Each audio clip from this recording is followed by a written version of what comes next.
All right, so D&D Shorts is the main creator for this, but there are also 3 other people. We have AJ Paquette, Genghis Sean, and Kefia Fakemon. So these 4 are going to be are all joining together to give us the complete lore of Vecna, D&D's final boss. Now, you might be like me and thinking, wait, wouldn't the Tarask be D&D's final boss, or like Asmodeus or something? No. Thinking about it, actually, Vecna would be D&D's actual final boss. Let's find out the lore of Vecna, the lich that obtained godhood. If you asked me 10 years ago who's D&D's biggest villain, I'd have said, because I've always been scared. Yeah. For me, it would probably be like Orcus, Asmodeus. There's probably like there's your own personal villains that you would put into the story. The Tarask is up there. Yeah, there's lots of good options. Asarak, but Vecna just holds a place. Of strangers. But if you ask the internet, you'd get answers like this guy, him, Strahd, her, or yep. maybe even this guy, who isn't the focus of this video, by the way. But if you asked today, there's only one answer. Vecna. Vecna was born at the tender age of 0, a human on the planet At the tender age of nothing, because he was a baby.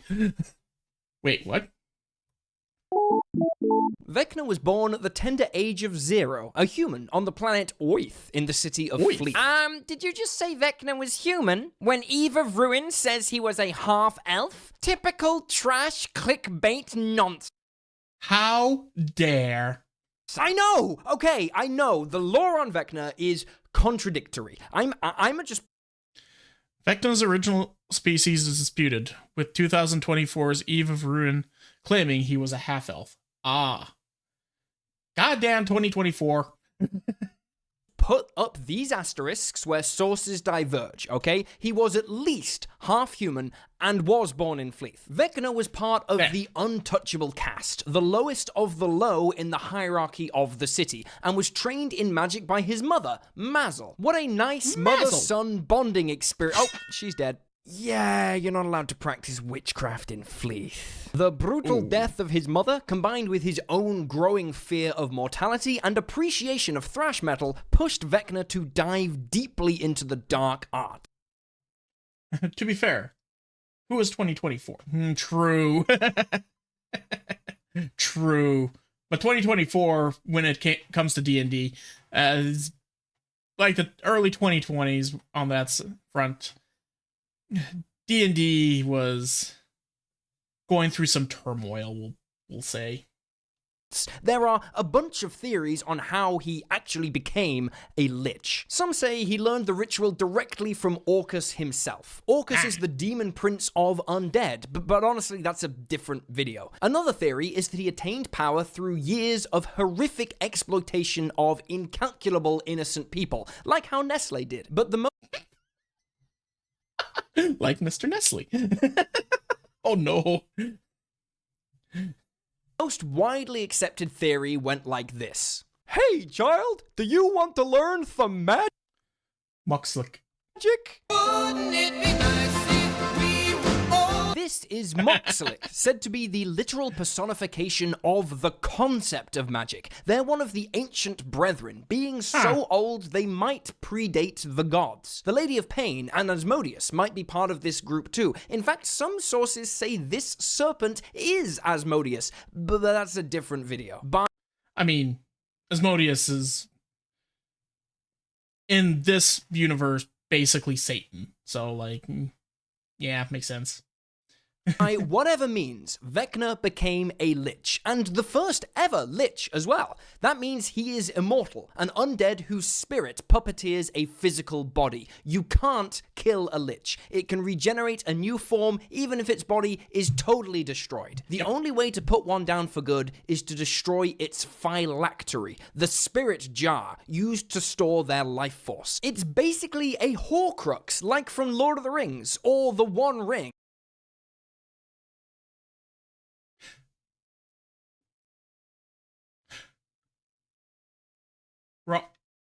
Mr. Media? Horcrux from Force. It's basically a Horcrux, like from Lord of the Rings. Whoops. Or the One Ring, if you're familiar with Narnia. Okay, it was a clickbait.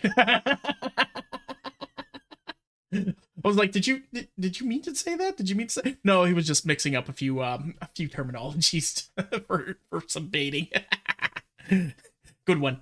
Vecna is now immortal. He looks like garbage, and he's starting to write a Twilight fanfic novel that will come to be known as the Book of Vile Darkness. Not much. So it's 50 Shades of Grey. Oh God. That's not an analogy I wanted to think about.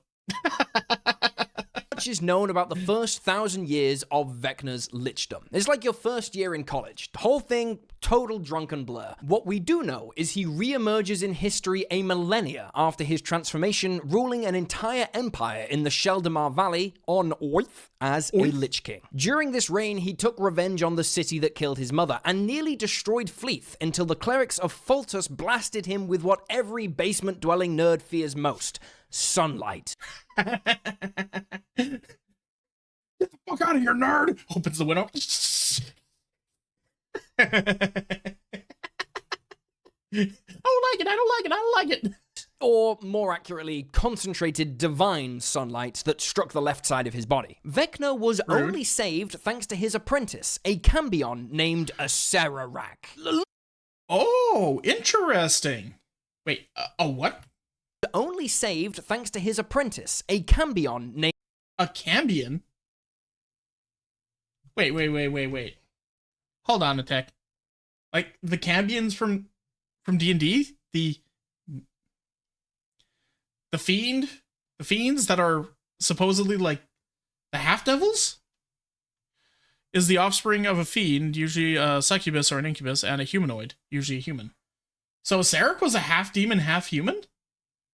Interesting. Not the pre-Cambions? Maybe? I don't know. Or maybe it's just like a race of human? Huh. Named Acererak. Look, it's the guy. It's the guy from the cover of the book. Acererak was a half-demon, and his mother was also murdered at a young age by the people of his village. And not content with only ripping off Vecna's backstory, Acererak also craved lichdom. In fact, he craved it so much that he actually set up the ambush on Vecna to happen so that he could swoop in and save the day. That is S-tier scheming bitch behavior. And after years of sucking up to Vecna, Acererak finally learned the secrets of lichdom for himself. He then fled, knowing Vecna wouldn't tolerate another lich as competition. He'd go on to create something called the Tomb of Whores. Oh, sorry, the Tomb... There you go. Yeah, there you go. Of horrors. But honestly, that's a different video. Vecna was furious that his secrets got out, and henceforth swore to keep all his fanfics locked tightly away, earning a reputation as a keeper of secrets and mysteries. This also left an opening for a new bestie, and guess who's got 2 thumbs and psychopathic tendencies? Cass was originally a paladin pledged to a god of death, but was seeking a little more purpose in life. AJ also says Cass gives fear to kid energy, so make of that what you will. Also, do you remember the city Vecna was battling before he took a faceful of Godflame? Well, he's finally won. After crushing the city's defenders, Cass tortured a prominent family in front of Fleeth officials for an entire day, and then forced them to listen to Lil Dicky featuring Chris Brown for an entire 2 minutes. Amazing. For the entire 2 minutes. By this cruelty, Vecna upgraded Cass to BFF and then slaughtered every Oh shit, Cass. Respect. BFF.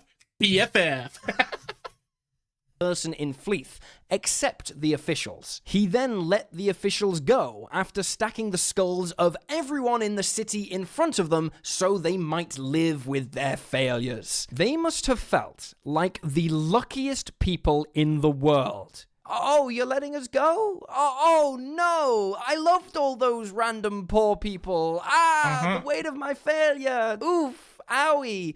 Okay, bye. With Acererak gone, Cass is now Vecna's most trusted lieutenant, and this worked great. Cass had no ambition for the same power that a Serarak sought, so it was a healthy...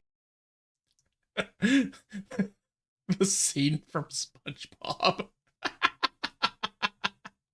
consensual sub-dom relationship. But then, Vecna gave Cass a devastatingly powerful sword infused with a fragment of Vecna's own consciousness. It's a great plan. It's a great plan, except Vecna is an asshole. And so is the sword containing a fragment of his personality. It started whispering to Cass, convincing him that he should rule instead. Cass chose his moment of betrayal at the most ironic moment, when Vecna was attempting to achieve apotheosis in his rotted tower. This ritual would have seen Vecna ascend to godhood, but instead the two had a vicious fight. Look, when you have a friendship built on selfishness and greed, like, of course, your own selfishness and greed is going to take over. Honor among thieves does not exist. There's codes, but those codes are meant to be broken. That saw Cass banished to Ravenloft and Vecna's entire body destroyed except for his left hand and eye. Now, my favorite interpretation of this story suggests that the only reason Vecna's left hand and eye weren't destroyed is because they were blasted by divine energy from those Faltus clerics earlier. Thus, in a way, a Serarak actually did save Vecna's life, which is just nice storytelling. Vecna's partial apotheosis ritual and the faith of his followers allowed his spirit to endure after his battle with Cass, and he became worshipped as a demigod of secrets on Oath. His cult even nearly managed to raise him to full godhood, but the power of the simp only goes so far. Over the course of this potential ascension, there are many, don't worry, Vecna managed to kill 7 of the 8 wizards of the Circle of 8 through the body of Halmadar the Cruel. And these guys were no joke. We're talking about the biggest wizards in the business, whose names are all over.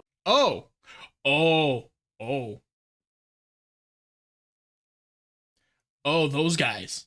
The original cast of D&D. Gotcha. For the D&D magical canon. Bigby, Nistel, Jalazi, Otto, Rary, all dead. Only Mordenkainen was able to survive. Granted, the others came back, but do not sleep. Don't worry, they're only dead. They'll be fine.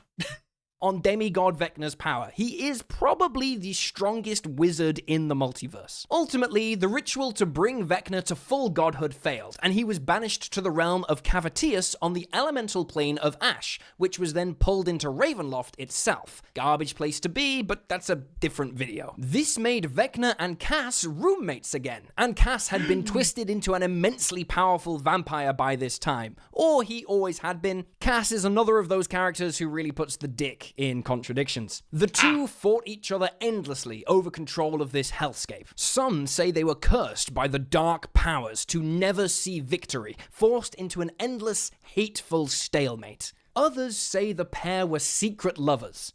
Me. In probably his most infamous act, Vecna managed to escape Ravenloft by absorbing the divine essence of Luz, the Oitharian god of deceit and evil. Bam! Vecna is finally a greater deity, full-on god mode. He then managed to break his way into the city of Sigil, the city at the center of the Outer Planes, being the only deity ever to do so. His plan was to recreate the multiverse in his image. Vecna merchandise as far as the eye can see. We're talking Vecna bobbleheads, Vecna plushies, a Vecna McDonald's crossover meal called the Vecnugget Combo, but... The Vecnugget Combo. Oh my god. Okay, these are some very good jokes. I'm liking this. His plans were thwarted by adventurers, assisted by the Lady of Pain in the adventure Die Vecna Die. After he lost, he was separated. Oh, no, it's German for the Vecna the. From Luz and demoted from his greater deity status. The Lady of Pain then sets about reconstructing and repairing the damage to the multiverse Vecna did, which is when 2nd edition becomes 3rd edition of D&D and explains the many changes to magic and the multiverse at this time. Understandably embarrassed, Vecna laid low for a long time, collecting Stranger Things royalties and ruling as a lesser Oitharian deity. At some point, he stole one of the mysterious black obelisks and used them to erase their creators, the Weavers from existence. Why did he do this? We have absolutely no freaking... Why did he do this? Because I'm a dick. Why else?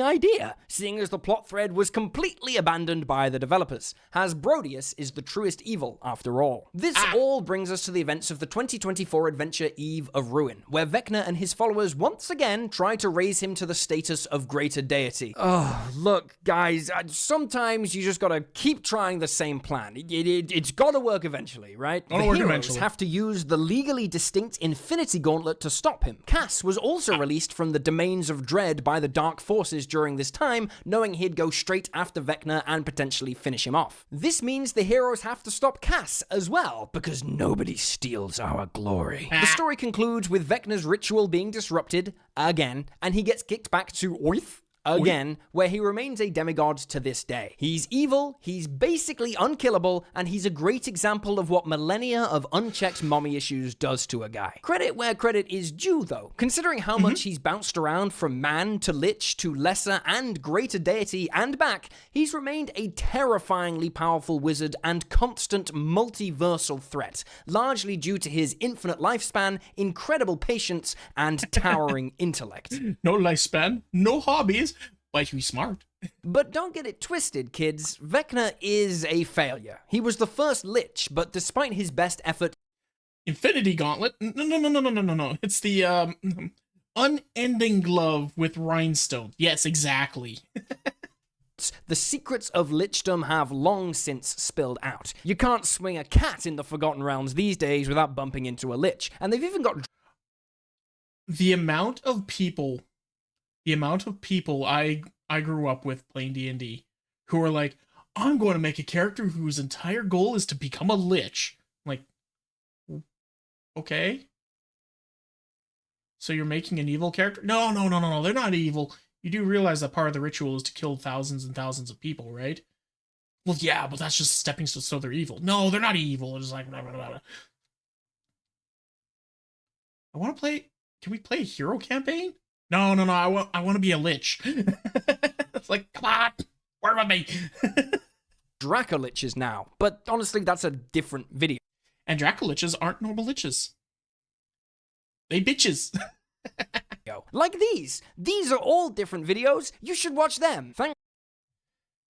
D&D lore is wild, guys. But very fun. Yeah. There we go. And that was that. Make sure you go and appreciate the original video. It's really good. That was fun.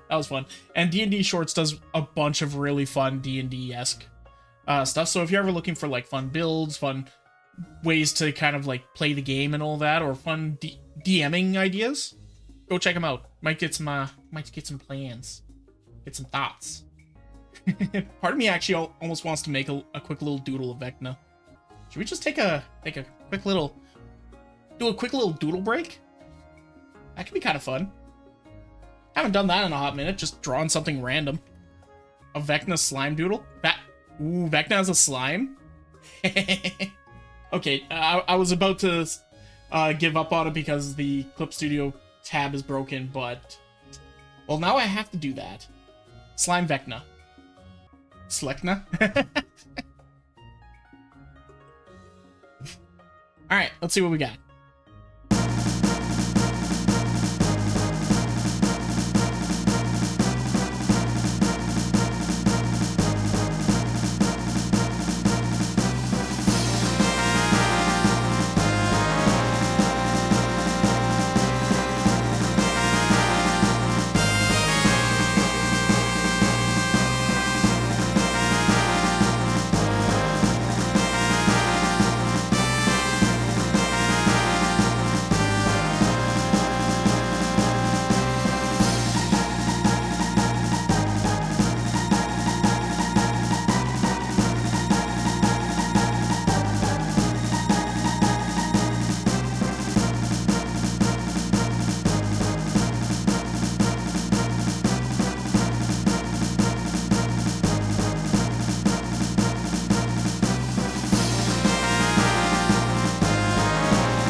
Okay, I'm playing with this too much. Look, this was supposed to be a doodle. I put way too much effort into it.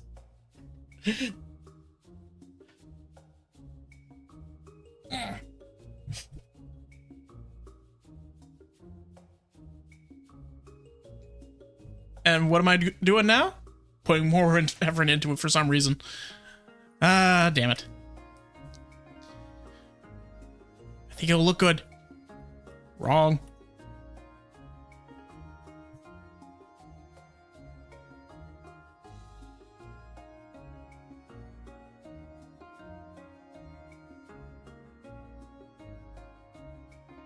What if I did that to this? What if I did that to this? That works. That works okay. The doodle has become the master. Doodle Bob, why?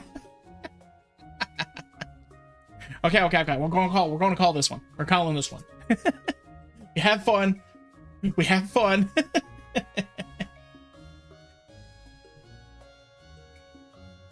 Should I put this on some merch, guys?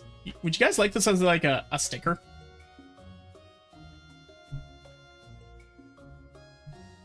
The slime got the hand and eye of Vecna and said, "Fuck you to the adventurers." I want to run a D&D campaign where a slime is the BDEG, like a legitimate BDEG.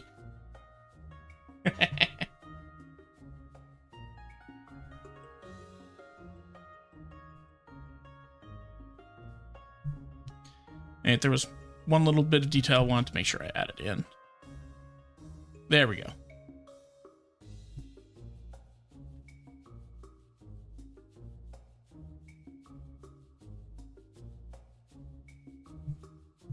There we go. Okay. What? Hey, did you enjoy that? Was it funny? Well, come and check it out live over on twitch.tv/freeform_art. Make sure you put the _art. We have lots of fun there. We enjoy ourselves, and we want to see you over there. So come on and hang out. See you in a bit.